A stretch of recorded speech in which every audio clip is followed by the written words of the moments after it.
nakabubuhay ng loob. Kapag ang isang OPM katulad ng The Coconut Nut, buma-viral at kinakanta pa ng mga dayuhan. Kung nalilimot-limutan nyo naman ang ibang mga detalye tungkol sa ating kasaysayan, nandyan ang walang kamatayang awiting Magellan ni Yoyoy Villame. The coconut is a giant nut. If you eat too much, you get very, very fat. Coconut is a big nut, but this delicious nut is not a nut. It's the cocoa fruit. It's the cocoa fruit of the cocoa tree, of the cocoa tree, from the cocoa palm family. Yeah, yeah, yeah, yeah, yeah. So many uses for the coconut tree. You can build a big house for the family. It's all fine, that's all coconut. He cuts the tree, he gets the fruit free. Hindi si Mayor ang may libreng pa-concert sa eroplano, kundi ang Baylor University Men's Choir ng Baylor University sa Texas sa Amerika. Coconut food is very good. You can stand for 20 years if you pray it good. And if you used your coconut shell, malamang nahulaan mo ang kanilang kinanta, our very own, the Coconut Nut. The coconut nut is a giant nut. If you eat too much, you get very fat. Now the coconut nut is a big, big nut, but this delicious nut is not a nut. It's the cocoa fruit. Ang kanilang video, viral worldwide. The coconut nut is a giant nut. If you eat too much. Kaya nito lang Martes, nasabayan natin sila sa kanilang TV guesting. But this delicious nut is not a nut. It's the cocoa fruit. It's the cocoa fruit. Kwento ng director and conductor ng Baylor University Men's Choir na si Randall Bradley, galing daw sila sa isang mission tour sa Nairobi, Kenya nito lang Mayo nung nakunan ang naturang video. Special request daw ng crew ng eroplano. From the cocoa palm family.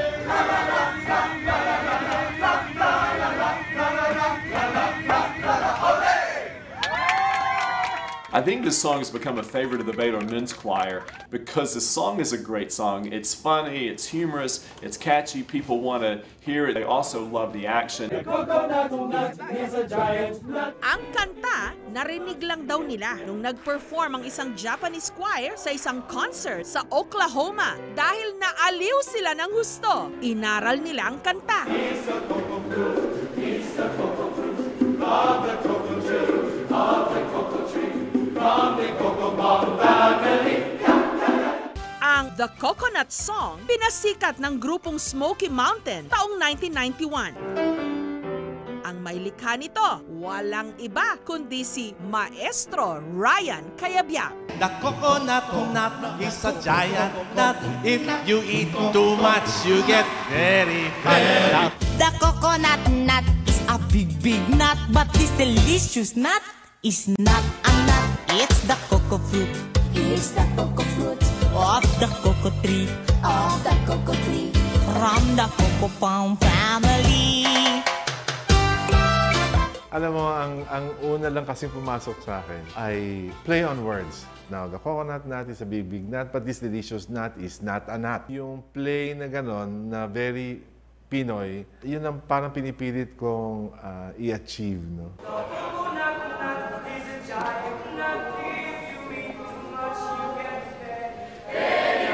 Coconut nut is a big, big nut, but this delicious nut is not a nut. It's the cocoa fruit of the cocoa tree, from the cocoa palm family. Kwento ni Mr. C, may ilan na ring mga choir conductor mula sa iba't ibang mga bansa na nagpaalam sa kanya. Dati pa, nagagawan din nila ng sarili nilang rendition, ang The Coconut Nut. There are so many uses. Alam nyo bang dahil sa kanyang komposisyon, pinarangalan pa siya ng Philippine Coconut Authority. Nilagyan nila ako ng isang magandang trophy na parang nyug nasa dulo, no?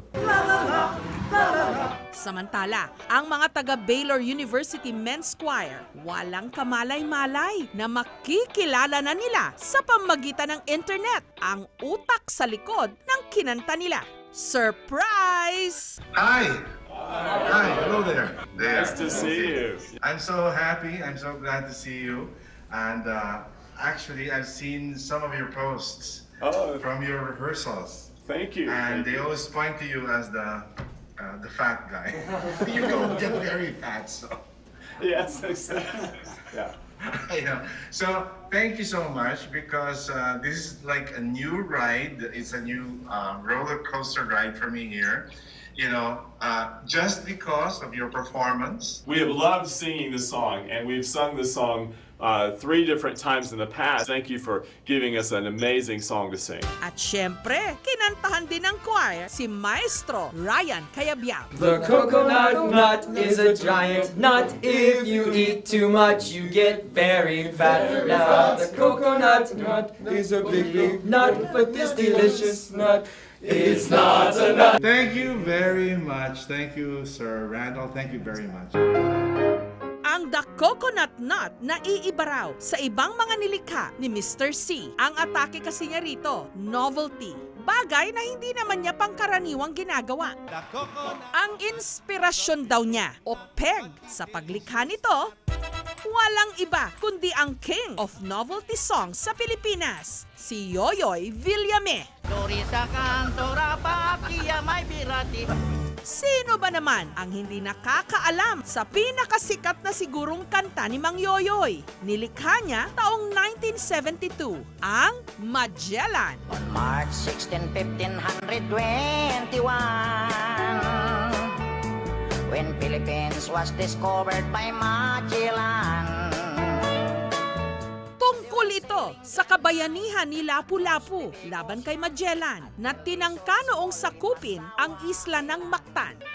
Ayon kay Hana, ang natatandaan daw niya sa yumao niyang ama, mahilig talaga ito sa history. Madalas siya sa Cebu pag nagsishow. Bali, dun siya nag-search ng about sa Magellan, kung ano talaga yung story nun.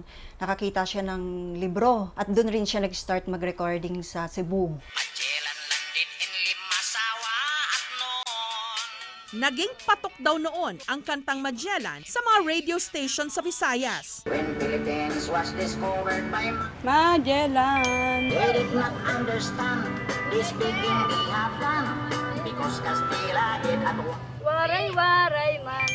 Pati rin sa Luzon, sumikat po yung kantang yon. Tapos na-discover po siya ni comedian Chiquito. Kaya dinala po siya sa Manila. January 2005, na-interview ko si Yoyoy Villame nung sinamahan ko siyang magbalik Bohol. On March 16, 1521, when Philippines was discovered by Magellan.